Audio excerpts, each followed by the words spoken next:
আসসালামু আলাইকুম রহমতুল্লাহ বারাকাতুহু। আপনারা সকলেই কেমন আছেন? আশা করছি মহান রবের অশেষ কৃপা আপনারা সকলেই ভালো আছেন। আমি এখন প্রোগ্রামের উদ্দেশ্যে গাড়ির ভিতরেই বসে আছি। আপনাদেরকে একটি সতর্কমূলক কথা স্মরণ করিয়ে দিতে চাইছি। আপনারা প্রত্যেকেই জানেন যে আগামীকাল 4 মে অর্থাৎ পশ্চিমবাংলায় যে ভোট হয়েছে তার রেজাল্টের দিন বা গণনার দিন। আমি বলবো ভোট আবার আগামী 5 বছর পরে আসবে, তখন আবার উৎসবের মতো মানুষ আনন্দ করবে, ফুর্তি করবে। ভোটের সময় অনেক নেতা নেত্রী আপনার কাছে আসবে, আপনার বাড়িতে আসবে, অনেক রকমের কথাবার্তা বলবে। আপনি একটা দল করেন, আপনার প্রতিবেশী আর একটা দল করে, এটা স্বাভাবিক হতেই পারে।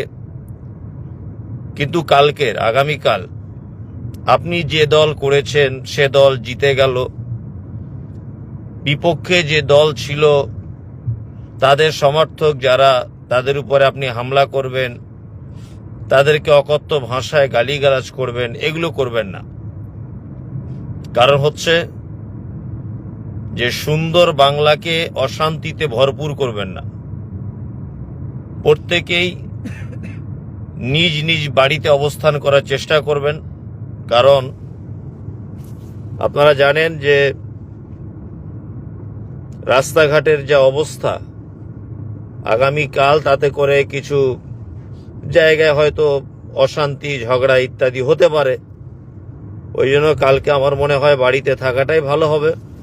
সম্প্রীতি বজায় রাখুন। আর যে দলই জিতুক না কেন, বিপক্ষে কোনো দলকে কটু কথা বলা, বিশেষ করে আমাদের পাড়া প্রতিবেশীর ভিতরে বা গ্রাম বাংলা যে সমস্ত মানুষরা বসবাস করি, আমাদের তো মাথা অটোমেটিক গরম। যে হেরে গেল একেবারে তাকে মারধর, এটা ওটা হাবিজাবি গালাগালি, এসব কাজে থাকবেন না। কারণ একটা কথা মাথায় রাখবেন, আপনি যাকে নেতা বানানোর জন্য আজকে দীর্ঘদিন রাস্তাঘাটে মিটিং মিছিল করলেন, সেই নেতা পার মান্থ বেতন পায় 1,20,000 টাকা। তাহলে 1,20,000 টাকা বেতন পাবে এরকম একটা মানুষকে এমএলএ করার জন্য আপনি মাথার ঘাম পায়ে ফেলে দিলেন। অথচ আপনার ছেলের একটা রেশন কার্ডের জন্য নেতা তো দূরের কথা, আপনার পাড়া প্রতিবেশীর কোনো ছোট ছোট নেতাও আপনার পাশে দাঁড়াবে না।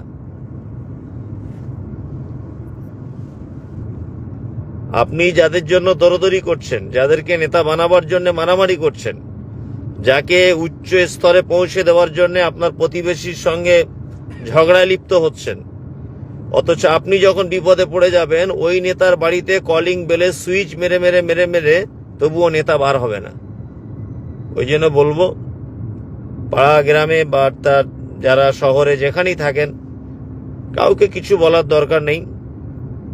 আমরা এমন একটা দেশে বসবাস করি, গণতান্ত্রিক দেশে বসবাস করি। সবাই নিজে নিজে অধিকার নিজে নিজের মত প্রয়োগ করেছে। আগামীকাল তার রেজাল্ট হবে। যেই ক্ষমতায় আসুক, বিপক্ষে মানুষকে কিছু বলার প্রয়োজন নেই। আমার পক্ষ থেকে যে সমস্ত মুসলিম দিনী ভাইয়েরা আপনারা আছেন, বিভিন্ন রাজনৈতিক দলের সঙ্গে যুক্ত, গ্রাম্য রাজনৈতিক, শহরের রাজনীতি বা বিভিন্ন দলের সঙ্গে যারা যুক্ত আছেন, কেউ কাউকে দেখে কোনো খারাপ মন্তব্য, কটু কথা না বলাটাই মনে হয় ভালো হবে। একদমই বলবেন না, সম্প্রীতি নষ্ট হবে। কে কোথা থেকে দেখছেন? আচ্ছা,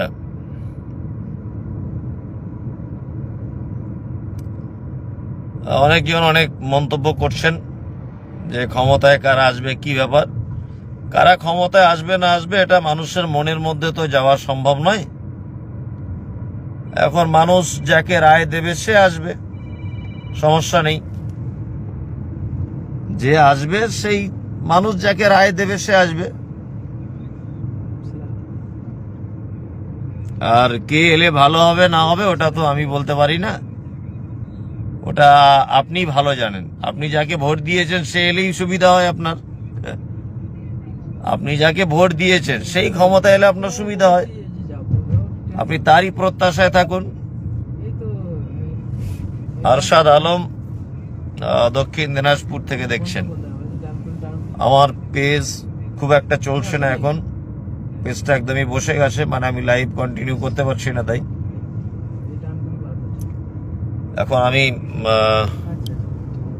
হাই রোডে গাড়ি চলছে, আমি প্রোগ্রামের উদ্দেশ্যে যাচ্ছি। প্রোগ্রাম করি আবার বেরিয়ে আসব।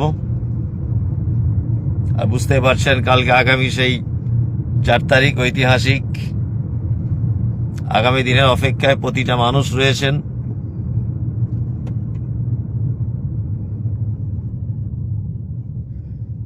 বাঁকুড়া জেলা থেকে দেখছেন সাইদুল শেখ। সবাই আশা করছি মহান রবের অশেষ কৃপায় ভালোই আছেন। আমার পাশে বসে আছে আমার মাদ্রাসার সহকারী শিক্ষক মাওলানা জাভেদ হোসেন। এদিকে তাকাও। আসসালামু আলাইকুম ওয়া রাহমাতুল্লাহি ওয়া বারাকাতুহু। সামনে বসে আছে আর একজন তারিফুল ইসলাম।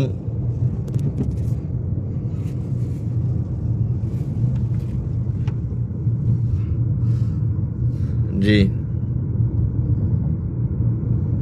আরিফুল রায়গঞ্জ থেকে দেখছেন।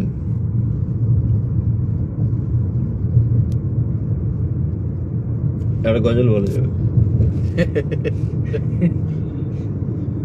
এইখানে এইভাবে গজল বলবো? জি, আজকে কোথায় প্রোগ্রাম? আজকে হুগলি জেলাতে প্রোগ্রাম। গজলটা বলবো।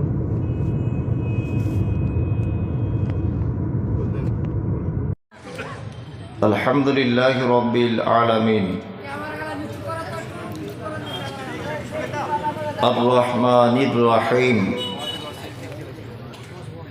মালিকি ইয়াউমিদ্দিন, ইয়্যাকা না'বুদু ওয়া ইয়্যাকা নাস্তাঈন, ইহদিনাস সিরাতাল মুস্তাকিম, সিরাতাল লাযীনা আন'আমতা আলাইহিম গায়রিল মাগদুবি আলাইহিম ওয়ালাদ-দাল্লিন। আমিন। রব্বানা আতিনা ফিদ দুনিয়া হাসানাতাও ওয়া ফিল আখিরাতি হাসানাতাও ওয়া কিনা আযাবান নার। আমিন। রব্বানা আতিনা ফিদ দুনিয়া হাসানাতাও ওয়া ফি রব্বানা যালামনা আনফুসানা ওয়া ইল্লাম তাগফির লানা ওয়া তারহামনা লানাকুনান্না মিনাল খাসিরিন। আমিন। আল্লাহুম্মা সাল্লি আলা মুহাম্মাদ ওয়া আলা আলি মুহাম্মাদ কামা সাল্লাইতা আলা ইব্রাহিম ওয়া আলা আলি ইব্রাহিম ইন্নাকা হামিদুম মাজিদ।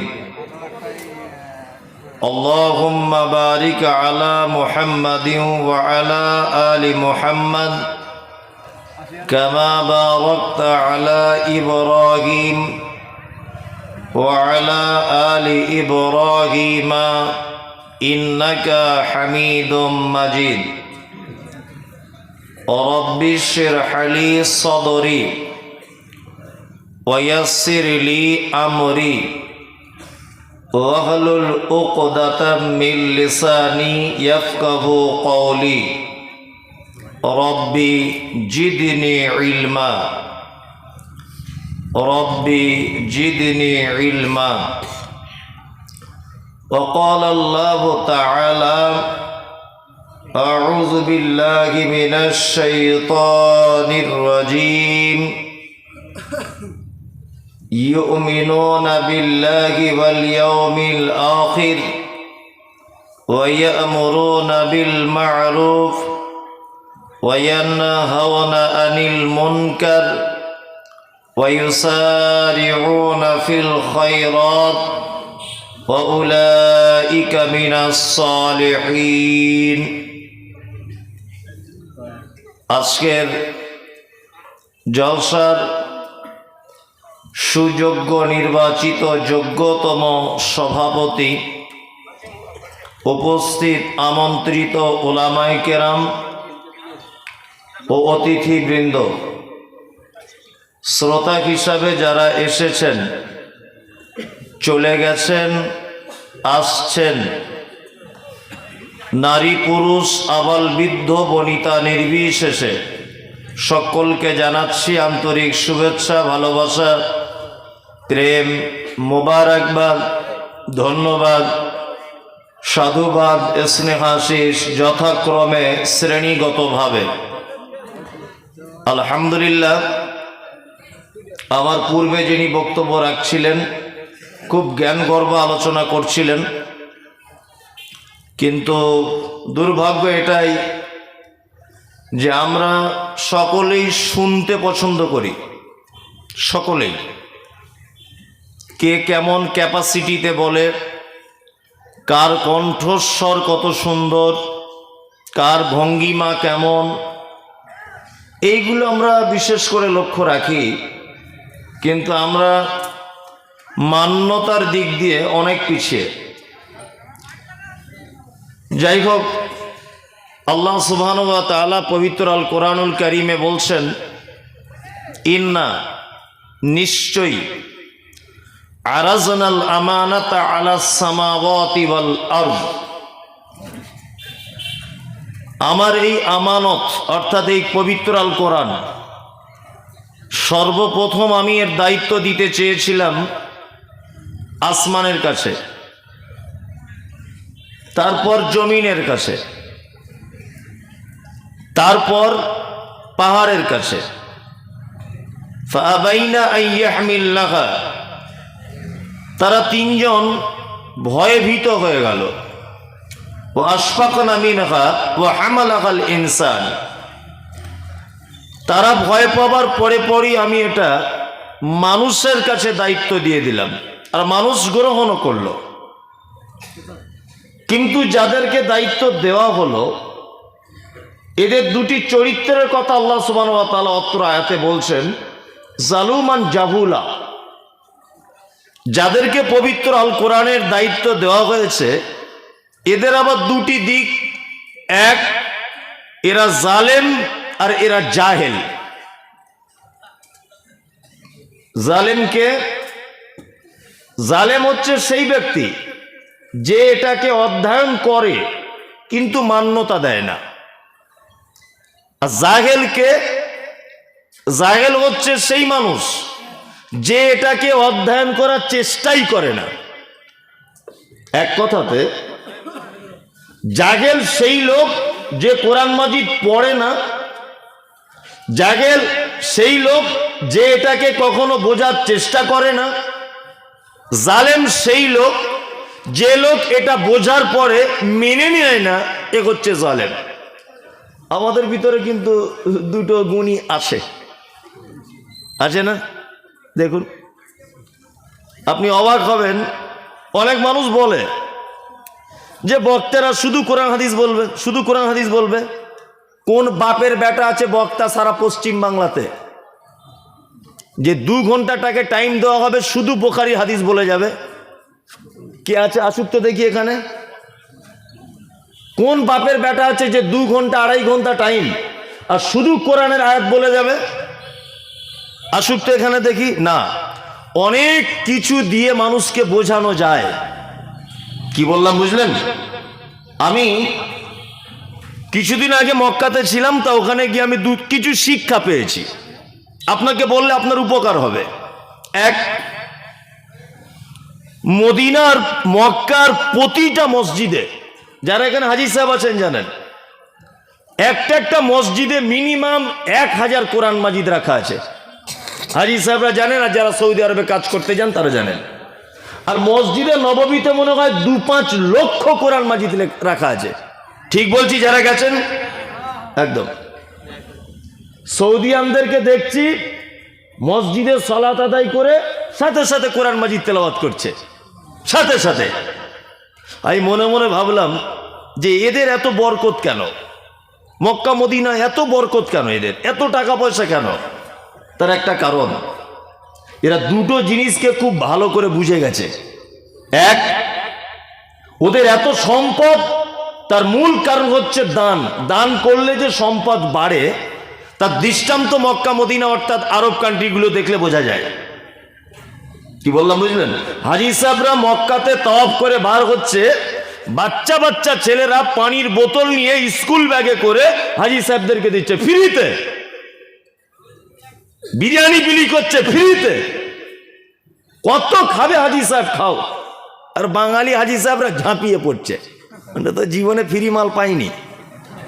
যারা বাঙালি হাজী সাহেব একদম গিয়ে ঝাঁপ দিয়ে দিচ্ছে, মানে ওর চরিত্র দেখলেই বোঝা যাচ্ছে পুরো পিওর বাঙালি। কি বললাম বুঝলেন তো? তার মানে ওরা দুটো জিনিসকে খুব বেশি প্রাধান্য দেয়। এক, পবিত্র আল কোরআন। দুই নম্বর হচ্ছে দান। এই দুটো জিনিস ওরা খুব বেশি বুঝেছে, এই জন্য আল্লাহ ওদের মালে বরকত দিয়েছে। আমরা সত্যি এগুলো আফসোস লাগে, কোরআন মাজিদ না পড়তেও জানি, আর যারা পড়তে জানে তারা বাংলা বুঝে না ও মান্যতাও দেয় না, তাই না?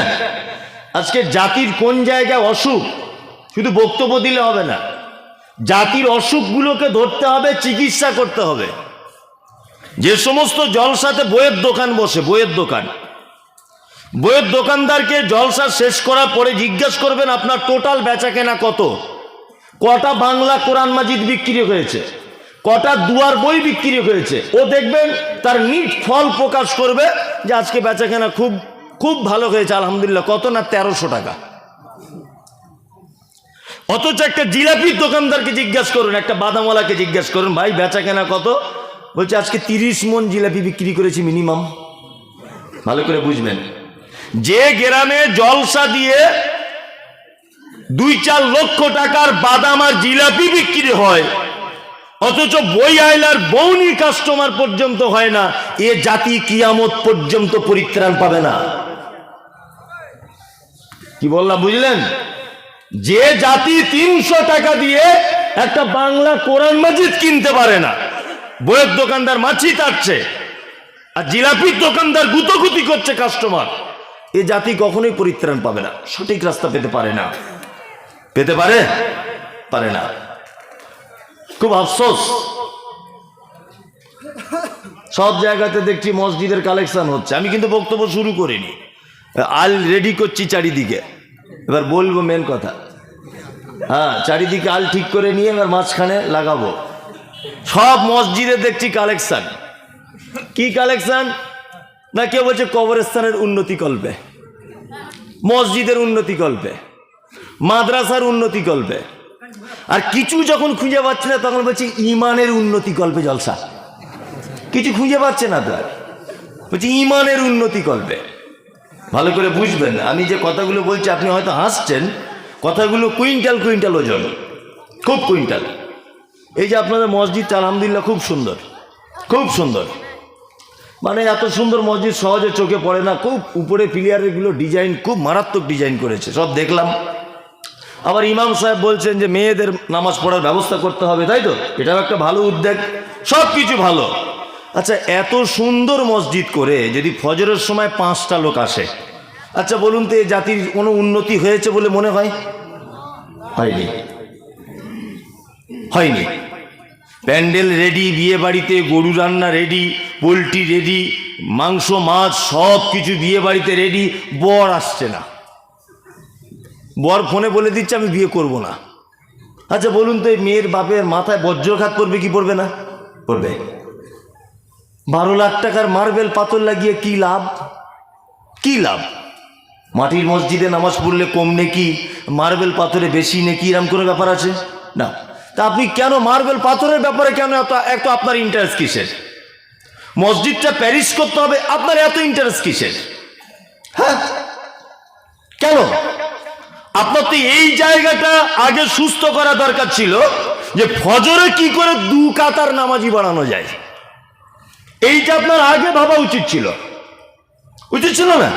উচিত ছিল। মানে আমরা এত বোকা যে আমরা নিজের ভালো নিজে বুঝতে পারি না। এত বোকা যে কোন জায়গাটা আমার জন্য কল্যাণ আর কোন জায়গাটা আমার জন্য অকল্যাণ, এটা আমরা বুঝি না।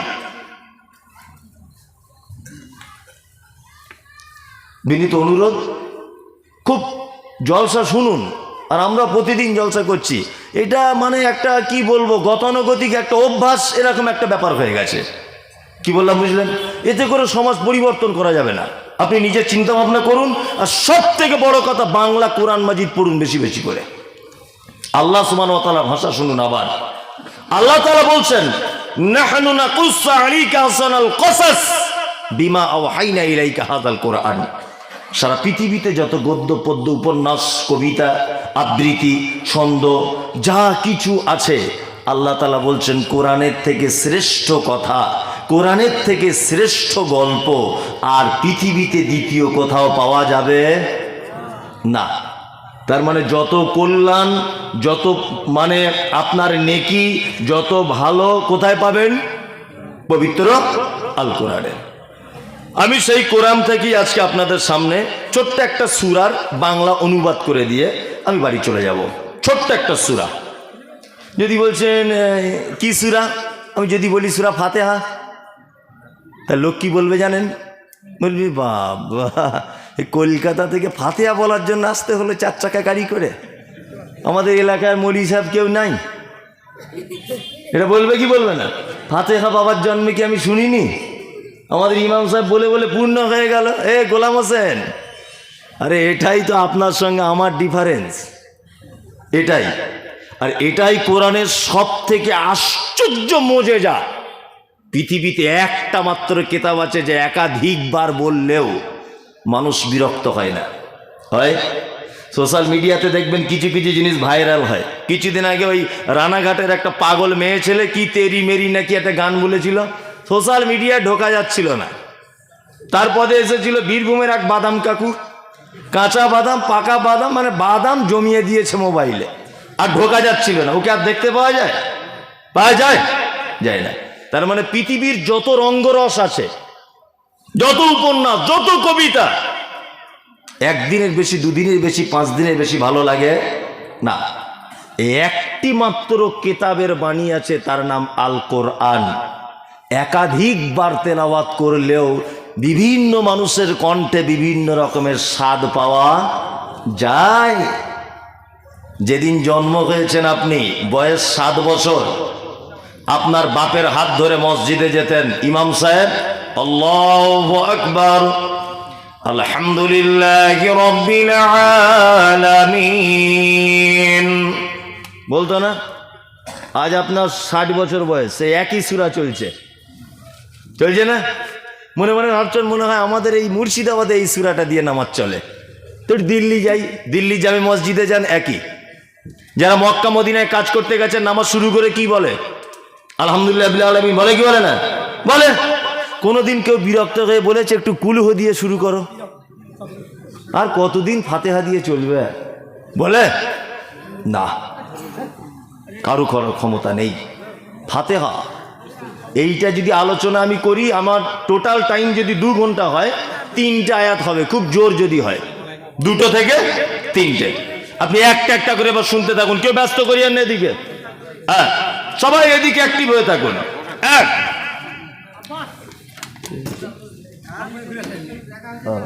কিছু বলবে না?